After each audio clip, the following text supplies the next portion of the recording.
todos, ¿cómo están? Soy José Milton Chachi Paniagua, profesor del curso de Lengua y Literatura, y hoy resolveremos una pregunta del examen de admisión de la Universidad Nacional de Ingeniería, año 2014, número 1. La pregunta es la siguiente: ¿cuál de las siguientes obras literarias la escribió Homero? A. Fábulas. B. Ilíada. C. Orestiada. D. Edipo Rey. E. Medea. Vamos a ver a continuación cómo resolvemos esta pregunta.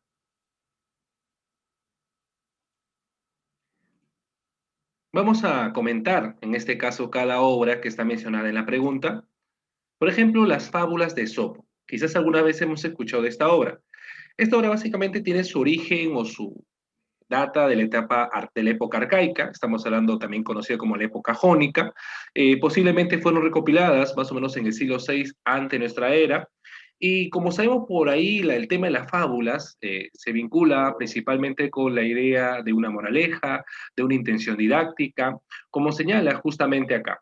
Una fábula tiene como estructura básica una situación conflictiva, ¿no? Donde los personajes principales, en este caso, son animales, ¿no? Que actúan de cierta manera orientados por un tipo de conducta, un tipo de inclinación, puede ser la soberbia, la avaricia, pero lo más resaltante en estas fábulas es el tema de una moraleja. Entonces tenemos una situación donde los personajes principales son animales que actúan según ciertas inclinaciones, ¿no? Ciertos defectos, ciertas voluntades, y en ese sentido, al final de la obra hay una situación reflexiva que lo vamos a denominar moraleja.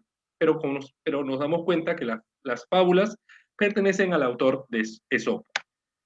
Luego también tenemos una obra muy importante llamada Orestiada, una obra, una trilogía, ¿no? En este caso trágica, del autor Esquilo. Esta obra data de la época ática, que es la época en la cual surge el teatro griego. Estamos hablando del siglo V ante nuestra era. Ahora, ¿qué sabemos de Esquilo? Esquilo aumentó o incluyó un segundo actor dentro de lo que es la escena teatral, ¿no? Ya Tespis había incluido al primer actor, Esquilo al segundo, y de esa manera también incluyó personajes divinos que interactuaban. Es decir, en el teatro de Esquilo podemos evidenciar la presencia de personajes divinos, personajes que son en este caso dioses, que interactúan. Por ejemplo, tenemos la presencia por ahí de Apolo, tenemos la presencia en este caso de Artemisa, de Atenea, ¿no? Personajes que de cierta manera van a ir influyendo o desarrollando en la parte de la historia. Además, ¿qué describe la historia? ¿Qué relata la historia? La historia relata principalmente la muerte de Agamenón, ¿no? La obra se divide en tres partes: Agamenón, las Cuéforas y las Eumenias. Es una trilogía. En Agamenón se va a relatar la llegada de Agamenón, ¿no? Con una sirvienta, después victorioso de la guerra de Troya, el asesinato que se va a cometer contra Agamenón, ¿no? Generado justamente por Clitemnestra, su esposa, y su amante Egisto. Ahora, esta situación es en base a una venganza.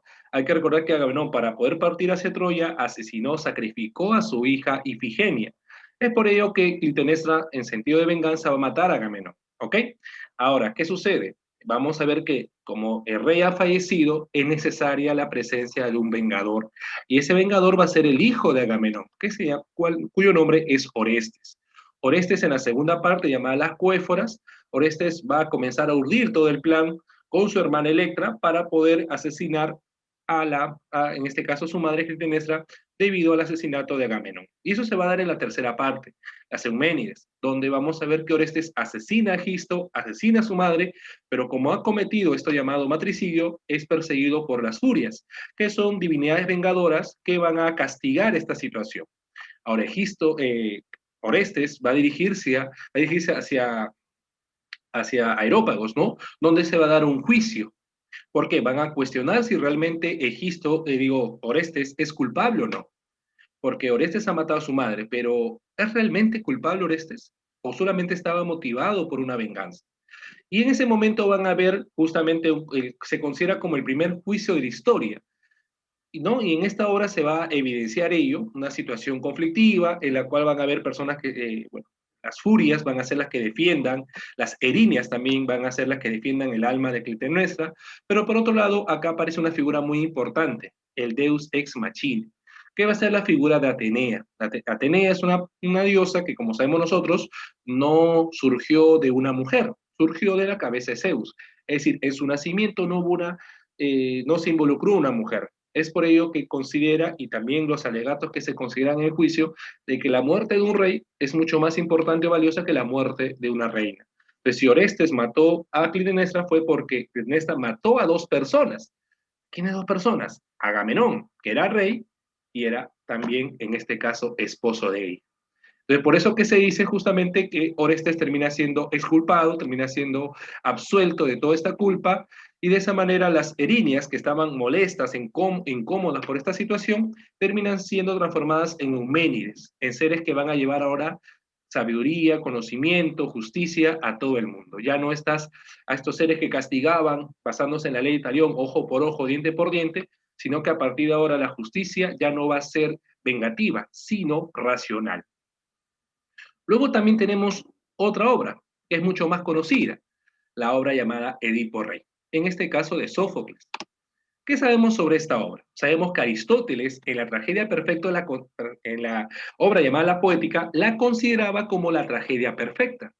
Además, hay que recordar que el personaje principal se representa a través de un alejamiento de lo que él consideraba que estaba predestinado para él, ¿no? Él siente que se estaba alejando de todo aquello que estaba ya pactado porque escuchó en el oráculo lo que señalaba, el tema del parricidio y el tema del incesto.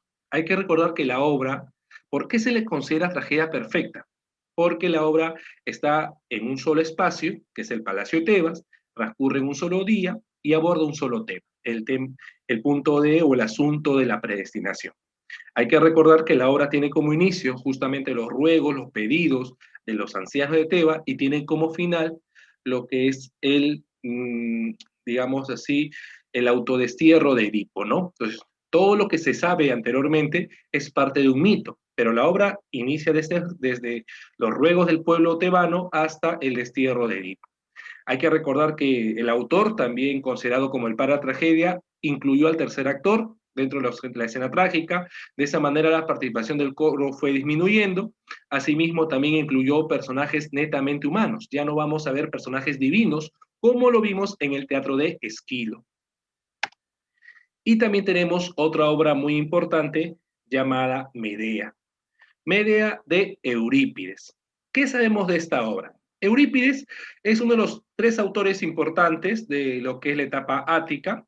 Sabemos que esta tragedia transcurre en una situación de conflicto, donde la figura de la mujer va a ser la más relevante. Por ejemplo, Jasón, esposo de Medea, va a abandonarla para casarse con Glauque, que es la hija de Creonte, porque él quería ser justamente príncipe y rey de Corinto próximo, ¿no?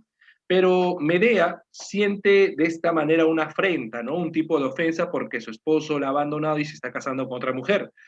Entonces, Jasón, al ver esta situación, con miedo de que esta mujer llamada Medea quiera vengarse contra él, propone desterrarla, expulsarla, ¿no?